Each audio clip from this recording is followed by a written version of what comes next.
नमो नारायणा। जय श्री हरि, राधे राधे, जय माता की। दोस्तों आप सभी का स्वागत करते हैं सनशाइन विद नीमा में। और दोस्तों आज हम आपके लिए बहुत ही महत्वपूर्ण वीडियो लेकर आए हैं और बहुत ही उत्तम वीडियो लेकर आए हैं, जो कि है गुरु पूर्णिमा की। आप सभी को पता होगा और जिन्हें नहीं पता उन्हें मैं बताना चाहूँगी कि आषाढ़ मास में आने वाली पूर्णिमा को गुरु पूर्णिमा कहते हैं। तो फ्रेंड्स, हमारे शास्त्रों के अनुसार, धार्मिक मान्यताओं के अनुसार मानव जाति के प्रति महर्षि वेदव्यास के योगदान को देखते हुए उनके जन्मदिन को गुरु पूर्णिमा के रूप में मनाया जाता है। महर्षि वेदव्यास जी ने पहली बार मानव जाति को, यानी कि जो भी मनुष्य हैं उन सबको, सिर्फ महर्षि वेदव्यास जी ने ही प्रथम बार चारों वेदों का ज्ञान दिया था। इस कारण से इन्हें प्रथम गुरु की उपाधि दी गई और इसी दिन को, इनके जन्म दिवस वाले दिन को गुरु पूर्णिमा के रूप में तब से मनाया जाने लगा। इस साल गुरु पूर्णिमा पर विशेष योग बन रहे हैं जो कई मायने में काफ़ी महत्वपूर्ण हैं। और फ्रेंड्स, आषाढ़ मास की जो गुरु पूर्णिमा होती, आषाढ़ मास की जो पूर्णिमा होती है उसका बहुत अधिक महत्व होता है। इस दिन आषाढ़ी का त्यौहार भी मनाया जाता है। आषाढ़ी का त्यौहार बहुत ही धूमधाम से उत्तर प्रदेश में मनाया जाता है और गुरु पूर्णिमा का जो पर्व है वो तो पूरे ही भारत देश में मनाया जाता है। महर्षि वेदव्यास जी ने 18 पुराणों की भी रचना की। उन्होंने चारों वेदों का ज्ञान कराया और इस कारण से इसे व्यास पूर्णिमा भी कहा जाता है। आषाढ़ मास की पूर्णिमा का अत्यधिक महत्व होता है। फ्रेंड्स, हिंदू धर्म में गुरु को भगवान से बढ़कर माना जाता है। कहते हैं ना, हमने बचपन में एक दोहा पढ़ा है, गुरु गोविंद दोऊ खड़े काके लागों पाए, बलिहारी गुरु आपने गोविंद दियो बताए। अर्थात गुरु और भगवान दोनों मेरे समक्ष खड़े हैं। मैं ये समझ ही नहीं पा रहा हूँ या पा रही हूँ कि मैं सबसे पहले किसके चरण स्पर्श करूँ, गुरु के या फिर भगवान के। फिर कभी कहते हैं कि मैं अपने गुरु पर बलिहारी जाऊं, जिन्होंने मुझे भगवान से मिलने का रास्ता दिखाया है। अर्थात मतलब एकमात्र वो गुरु ही हैं जिन्होंने मुझे भगवान से, ईश्वर से मिलने का, ईश्वर को जानने का रास्ता दिखाया है। इसलिए सबसे पहले मैं अपने गुरु के ही चरण स्पर्श करूँगा या करूँगी। तो वही है कि गुरु की महिमा अपरंपार है। यदि आप बहुत पूजा पाठ करते हैं, माला जपते हैं और पाठ करते हैं किसी भी पुस्तक का, आप रामायण का पाठ करते हैं और आप प्रतिदिन आपका सुबह शाम का पूजा का नियम है, तो आपको गुरु अवश्य बनाना चाहिए। यदि आपके गुरु नहीं है तो आप भगवान को, जिन भगवान में आपको ज़्यादा श्रद्धा है, विश्वास है, उनको गुरु मान लीजिए। कल का दिन बहुत ही महत्वपूर्ण है, बहुत ही शुभ है। इस काम की शुरुआत, ये बहुत ही शुभ कार्य है फ्रेंड्स, तो इसकी शुरुआत आप कल से ही कर लीजिए। अपने गुरु मानिए, जिनको भी आपको मानना है अपने मन से मानिए, क्योंकि मन से बहुत कुछ होता है फ्रेंड्स। ज़रूरी नहीं है कि आप गुरु के पास ही जाएं, आप मन से याद करेंगे तो गुरु का आशीर्वाद आपको प्राप्त होगा। तो अच्छे से अपने गुरु का पूजन करें, ध्यान करें, अर्चन करें, उसके बाद भगवान का पूजन करें। पूर्णिमा का दिन भगवान विष्णु को समर्पित है, चंद्रदेव की भी पूजा की जाती है और लक्ष्मी नारायण भगवान को तो समर्पित है, ये सभी जानते हैं। पूर्णिमा का व्रत बहुत ही सौभाग्यशाली होता है, सौभाग्य देने वाला होता है और मैं तो कहती हूँ कि ज़्यादातर सभी लोगों को पूर्णिमा का व्रत अवश्य करना चाहिए। महीने में एक बार ये त्यौहार आता है और सत्यनारायण भगवान की कथा की जाती है इस दिन। तो फ्रेंड्स, बहुत ही महत्वपूर्ण है इस बार गुरु पूर्णिमा का त्यौहार, क्योंकि इस दिन बहुत ही अच्छे योग बन रहे हैं। हिंदू पंचांग के अनुसार गुरु पूर्णिमा तिथि 13 जुलाई को सुबह 4 बजे से शुरू हो जाएगी और 14 जुलाई को रात 12:06 पर समाप्त होगी। गुरु पूर्णिमा पर सुबह से ही इंद्र योग बन रहा है, जो कि दोपहर 12:45 तक रहेगा।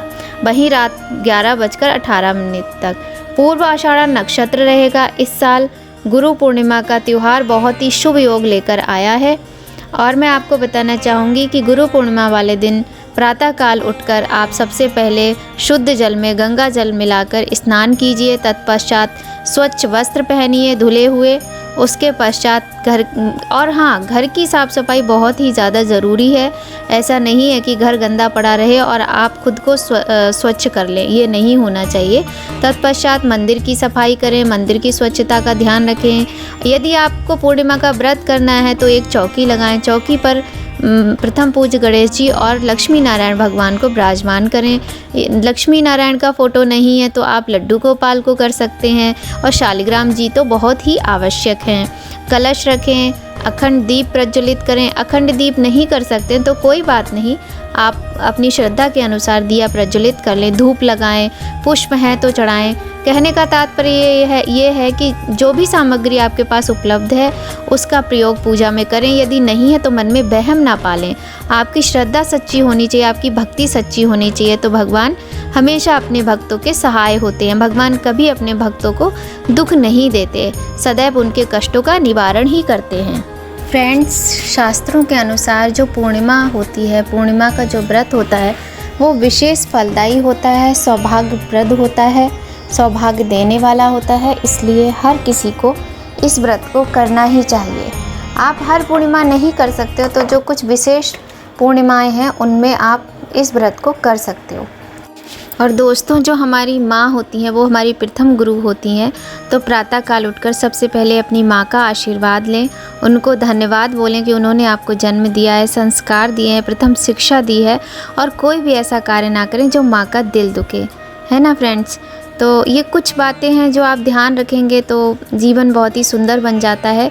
बाकी ये है कि सुख दुख तो आते जाते हैं, उन्हें कोई नहीं रोक सकता है। ये है कि उसमें कमी की जा सकती है कि भगवान हमें दुखों को सहने की शक्ति देते हैं और थोड़ा सा उनको कम कर देते हैं ताकि हम उन्हें बर्दाश्त कर सकें। तो प्रभु का स्मरण तो बहुत ही आवश्यक है, माता पिता का आशीर्वाद भी बहुत ज़रूरी है। ना तो हमें बड़ों का दिल दुखाना चाहिए और ना ही हमें बच्चों को तकलीफ़ देनी चाहिए। तो फ्रेंड्स, पूर्णिमा का व्रत बहुत ही विशेष, सौभाग्यशाली, विशेष फलदायी है। प्रातःकाल उठकर स्नान, ध्यान, पूजा करके संकल्प लें व्रत का। तत्पश्चात शाम को जब आप प्रसाद बनाएं, भोग बनाएं, तो खीर अवश्य बनाएं, चावल की और दूध की खीर। चाहे तो उसमें पंचमेवा मिला लें, नहीं है तो कोई बात नहीं।